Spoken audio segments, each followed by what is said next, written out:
আসসালামু আলাইকুম প্রিয় শ্রোতারা, আপনারা এখানে এসেছেন, হয়তো কিছু সময় ব্যয় হবে, অসুবিধা নেই।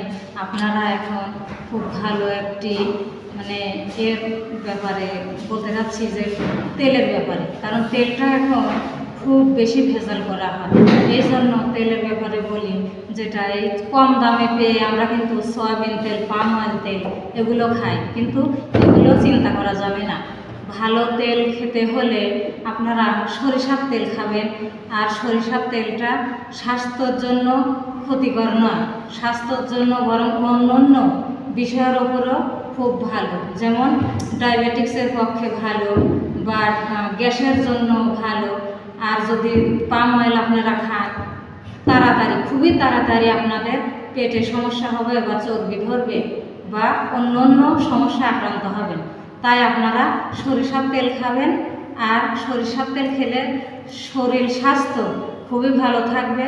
এই ছোট্ট বক্তব্য নিয়ে আমি শেষ করলাম। আসসালামু আলাইকুম।